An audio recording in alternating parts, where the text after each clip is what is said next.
What is happening, folks? Mike back, Canadian Cards.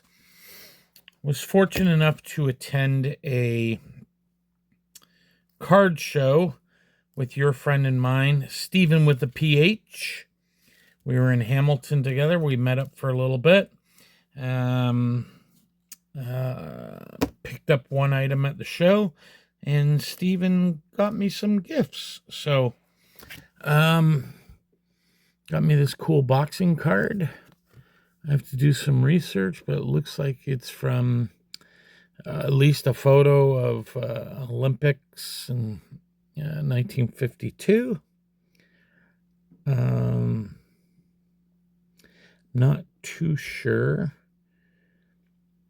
It looks like I have to do some research, actually, on who the boxers are. But, yeah, it's a cool card. Got me that, and he also got me this boxing card, offensive counterpunch. The duck and the shot to the solar plexus. Kellogg's all wheat. Be a winner. 150 cards in the set. This is number 22 in a series of 30 sport tips. Then he also picked me this up. As Stephen pays attention to my videos, he knows that I send to Mike Pellick on the regular.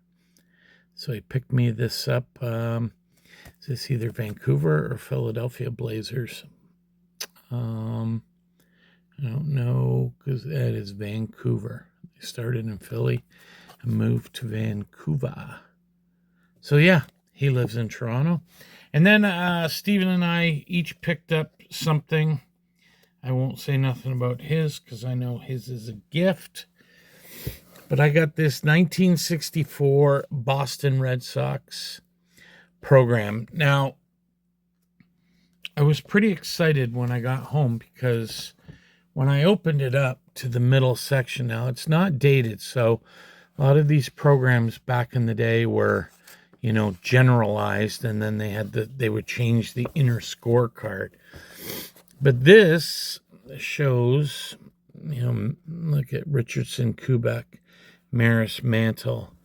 It's been scored. The problem is his runs total 9, but they're actually 11. And then the Yankees show 5, and they are actually 5. So it's a game 11 to 5. But I cannot find any games in Boston in 1964 where it was 11 to 5. In fact, there's a 3 or 4 games set in June. This is, they advertise here, the Yankees coming for a 4-game tilt, a doubleheader on the 22nd, a night game on the 21st, and one on the 23rd. But, and I can't even, I can't match up. So I don't know if maybe this kid had this, or a young man, and listened to a game on the radio against the Yankees, maybe a game in New York, and he scored that game instead. But it's a cool little piece, year before I was born, so, this is coming up to 61 years old, which leads you to do math and find out I will be 60 in a very short time. So that was my one and only pickup from the show. But the other reason we're here is I did an SGC sub, and I got 9 cards back towards my 49 Bowman set. Now, my 49 Bowman set is very low grade, but some of them I've done okay on, just picking them up. So here's the worst of the 9. This is Preacher Row. It got a 1.5, and yeah, there's some creases and stuff, but still presents very, very well. I think it looks fantastic. What do we have here? My eyes are so bad. Steve Gromek. Got a 2.5. Cleveland Indians. Shout out to our boy Scott at Reindeer Studios.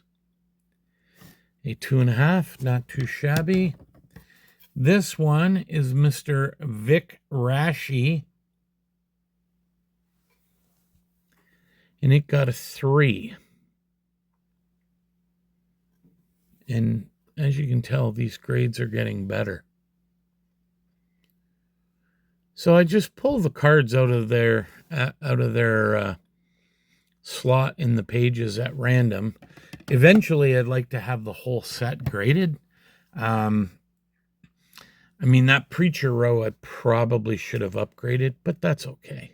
It's more, the 1.5 is more in line, I think, overall with the grades, especially the bigger cards like the Satchel and the Dobie, and you know the story. I still got to get the Jackie.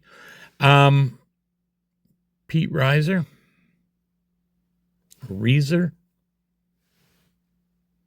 Boston Braves. Got an SGC 4. Whoops. Who do we have next? We have Bill the Bull Johnson. Got an SGC 4. It's a higher number. New York Yankees. New York Yankees. Next we have, also from the Boston Braves, we have Mr. Frank McCormick, and that got a 4.5.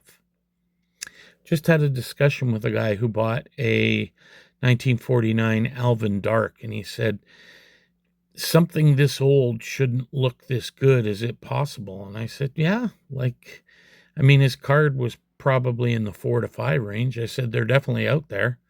I've got some higher graded ones in my latest order. So love the I love the mustard colored background. I think the best out of all of these. Who do we have next? We have Mr. Ron Northey of the St. Louis Cardinals, and that got a 5.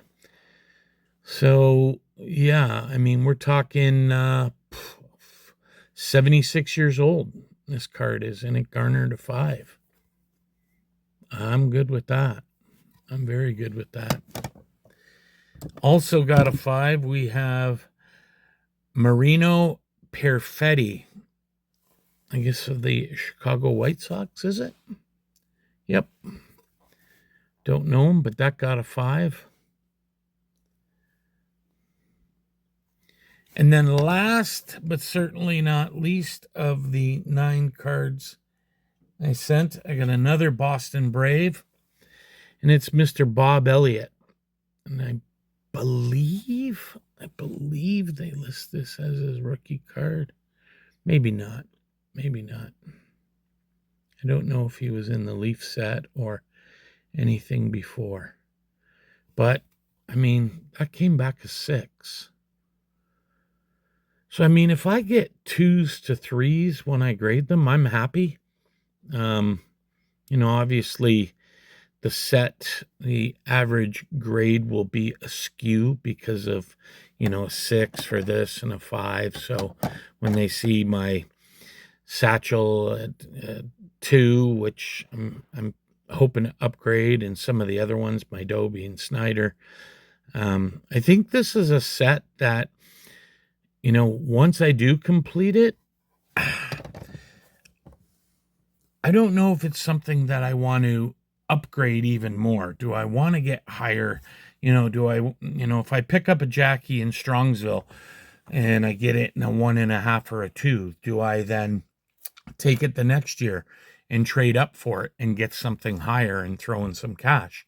Just a situation I got to kind of look at. I think the key thing is finishing the set. And, you know, like I said, all I need is the Jackie, but there's a lot of common guys that are beaters, like Paper Loss, like they'd come back authentic, but I have them. So I've got a list that I'm going to be bringing, and hopefully that will help upgrade in Strongsville, because I just don't know about bringing back a big ticket item because of the tariffs. Stephen and I had many discussions about that because we will be traveling together, and they're really cracking down at the border. So it's going to be a tough decision, that's for sure. But anyways, that's all I got. Won't bore you anymore. This is scheduled to come out on Thursday the 27th. So at that point, we're 2 weeks away from Strongsville. So looking forward to seeing everyone there. Talk to you soon.